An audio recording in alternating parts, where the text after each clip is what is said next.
Hello Aries, and welcome to your reading for February the 3rd through February the 9th, 2020. This is for Aries. What wonderful gifts, guidance, blessings, helpful information can you give Aries for this coming week?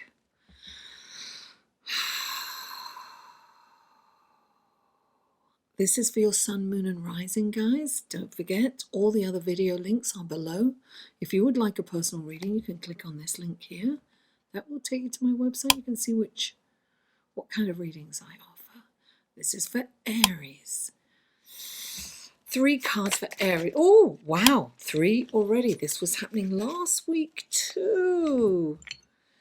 I have meditated beforehand, guys, so nice. Okay, these are clarifying cards for Aries. Clarifying cards for Aries. What wonderful gifts, guidance, blessings, and helpful information can you give Aries through these clarifying cards for February the 3rd through February the 9th?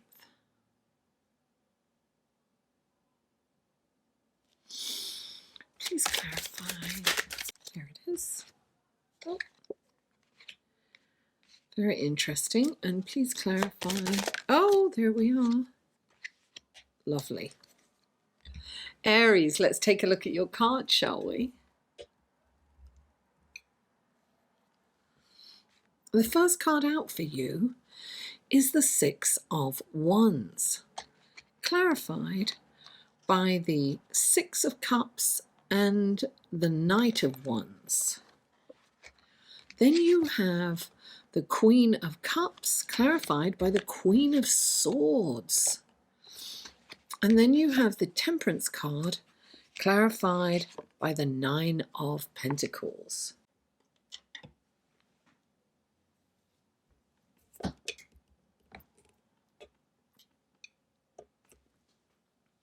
Aries, darling. I want to thank you guys for always being so wonderful and supportive, and you always comment so much, and they're always so loving comments. So I really want to thank you guys for that. Now, the first card out for you is the 6 of Wands. And the 6 of Wands is about celebrating. It's about, you know, it's interesting, right? Because we've got this full moon coming up, and this is about endings, and it's about a celebratory ending of something, and it's about you being celebrated. So something in your life has kind of come to a completion, and I don't mean the end kind of thing, but say a project has come to a completion, or you're moving on to another phase of your life. You could be moving away, but people are celebrating you. You are being given accolades for something that you are doing or have done.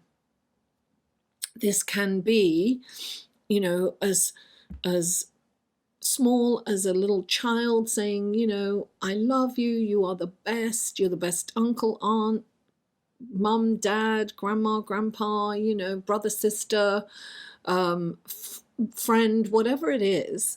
But this is, you know, a public outpouring of admiration and accolades, you know, being celebrated. And it can go from that, you know, your boss could give you a raise or say in front of everyone how great you're doing, or your teacher could, or, you know, someone in authority can say how wonderful you've been, what a great job you're doing, all the way up to, and the Academy Award goes to Aries.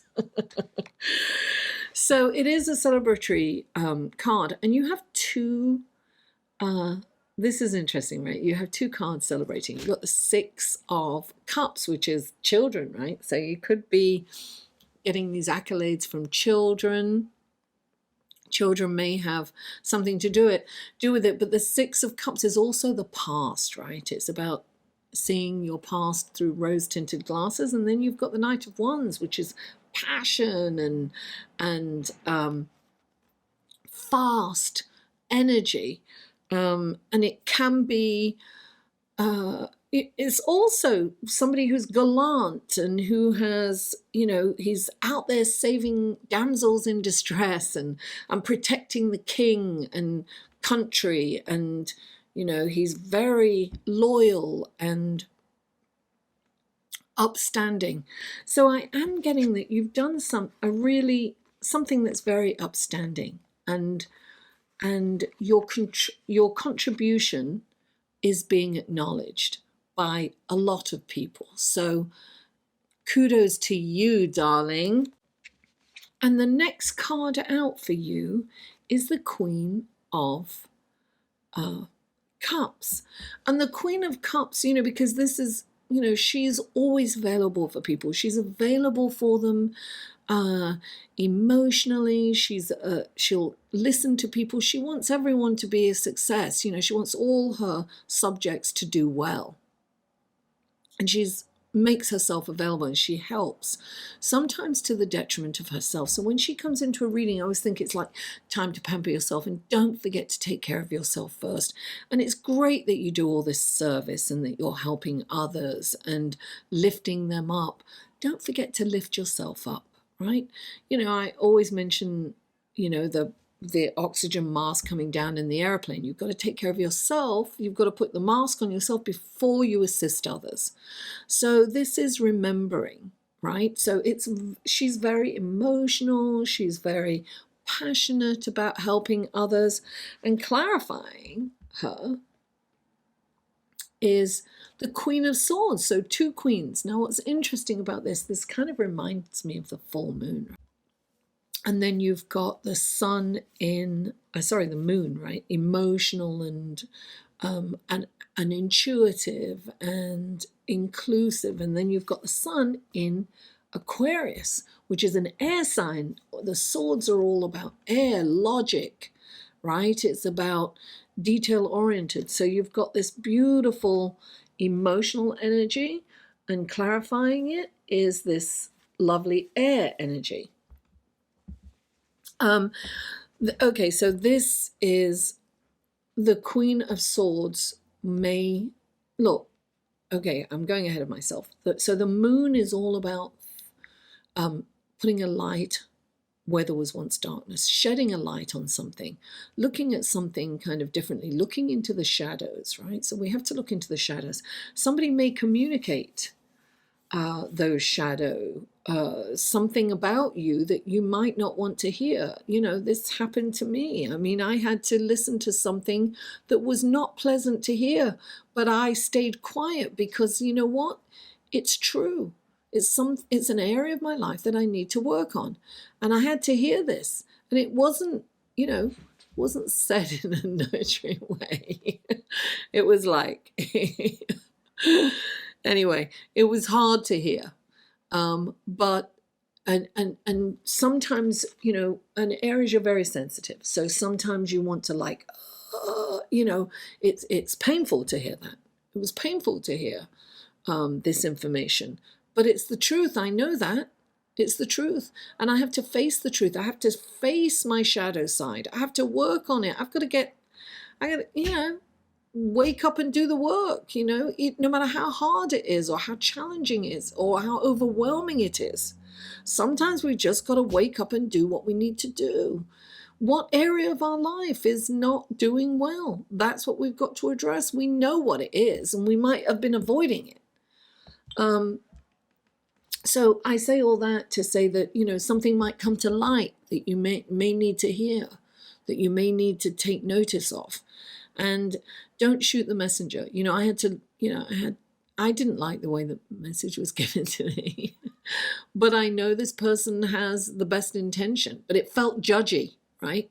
It felt judgy because we judge ourselves. We know what areas we're messing up on, and we judge ourselves. So when somebody else points it out, it's like, ugh. But we got to do it, darling. We've got to do it. And the next card you have, Aries, is the Temperance card, and that's everything in moderation, right? So this is like not overdoing anything. I mean, I'm talking about the good things too. You can't over exercise, don't overwork, don't, over drink, the tendency can be sometimes when we look at our shadow sides or look at some area of our life that we need to get together, we want to mask those feelings because they hurt, right? Sometimes the truth hurts, so we want to mask them with something that, doesn't make us think about it. But remember, everything in moderation. Don't overdo it. And that's your mantra this week, Aries. Everything in moderation. Clarifying it is the 9 of Pentacles. So I'm getting that this might be work related or, like earning money, because the 9 of Pentacles is like sitting pretty, done very well for herself. She's got, exotic birds around her. She's got all this wealth and opulence, but her home is kind of far away. She's kind of alone out there, right? Because she's worked so hard. That's been her focus. Don't forget to make time for your loved ones. Don't overdo anything, because, in the end, you could end up alone if you are focused on one area of your life. And in this case, it happens to be kind of making money, working, or whatever it is that you're doing. It's got something to do with, career probably. Remember, balance, because that's what the Temperance card is. It's about balancing. It's a balancing act. It's making sure that everything, and look, she's standing there and there's a big rainbow behind her. So there's wonderful potential here. But when we are moderate, so we need to moderate everything in our life and balance that. Aries, thank you so much for tuning in. I really appreciate you guys. Thank you. Don't forget to like, share, comment, and subscribe if you haven't already. And please stay tuned for the astrology report, which is right next. Mwah, I love you all, and I'll see you on the other side.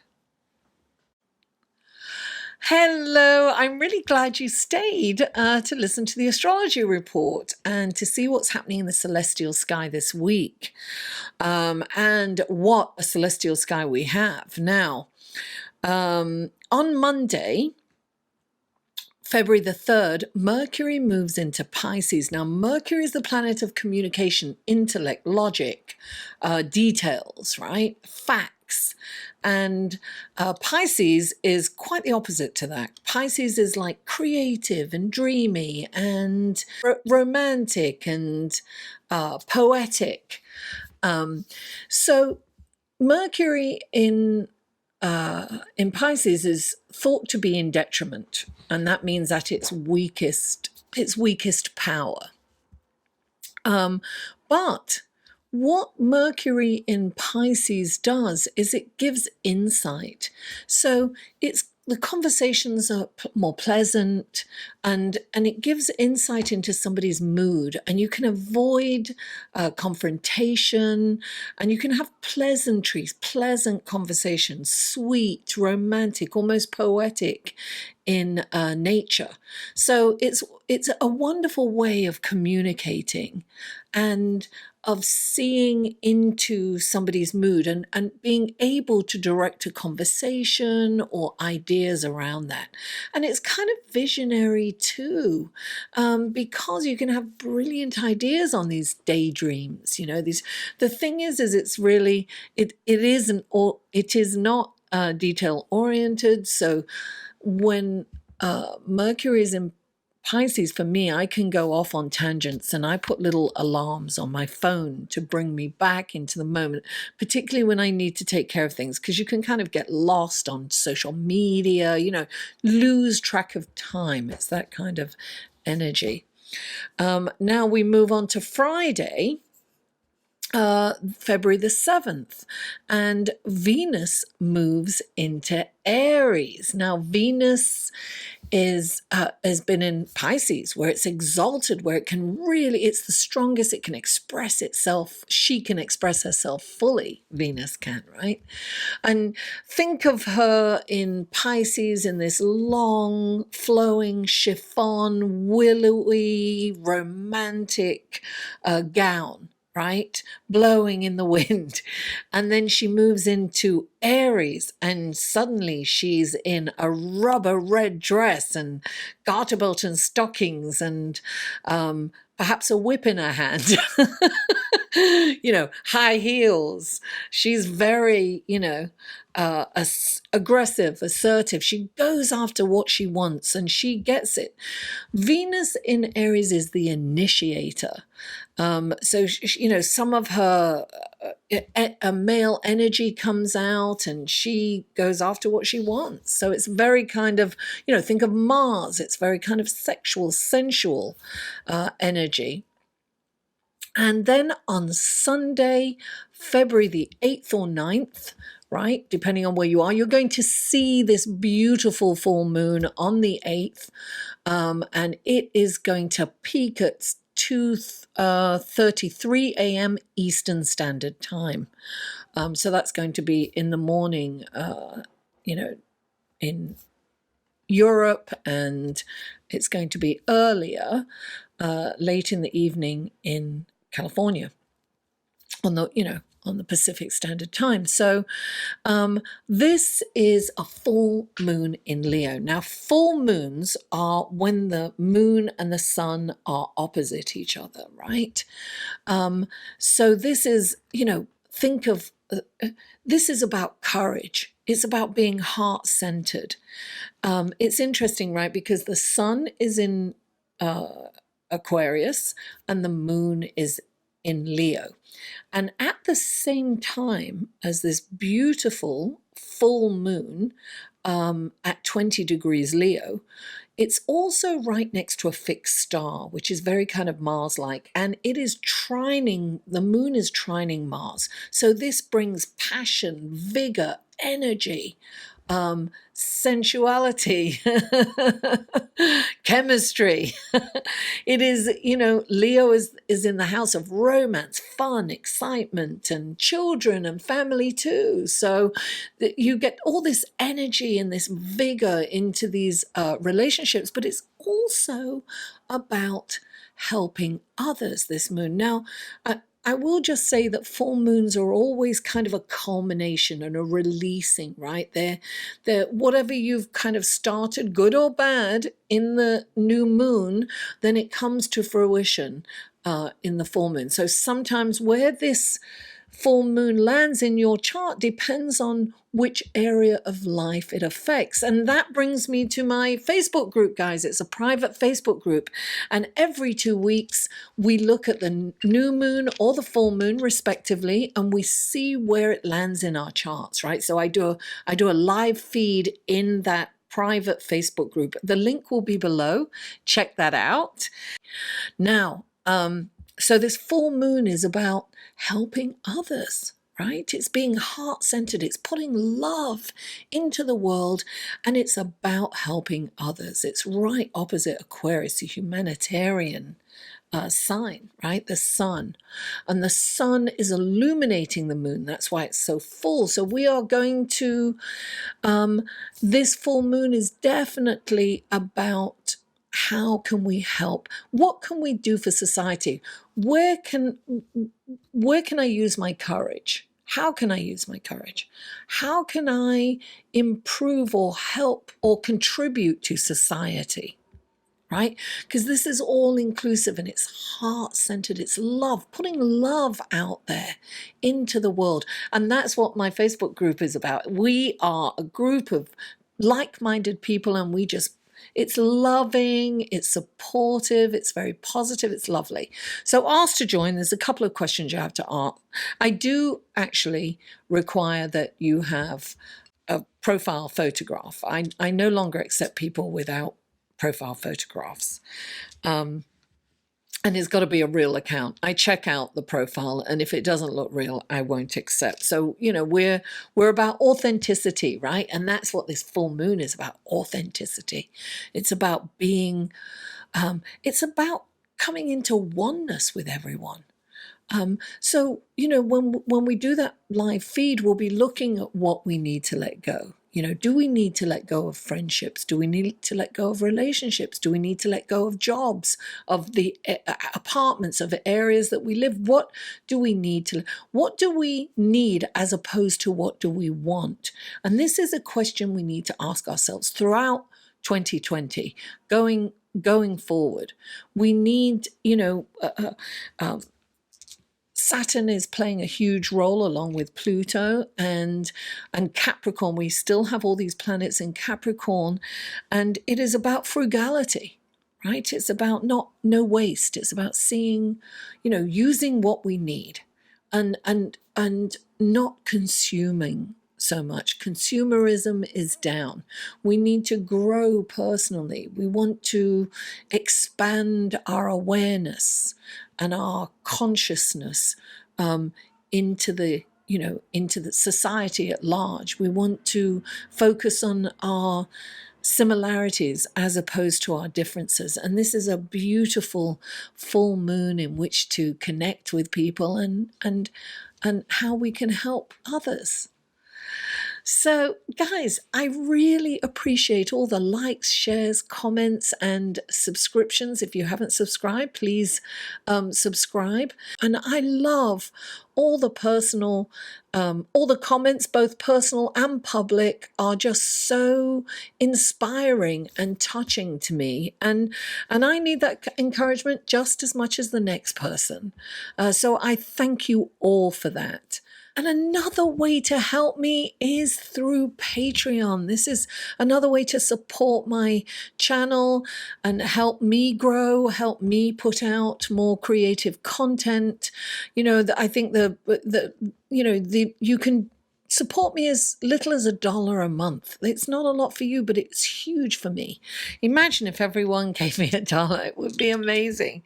You know, my equipment is slowly becoming archaic. I could really use some help to replace that. But listen, no pressure. I post things on Patreon that I don't post anywhere else, so it might be worth checking out. Thank you, above all, thank you all for joining me and helping me grow. Mwah. I love you all, and I'll see you next week.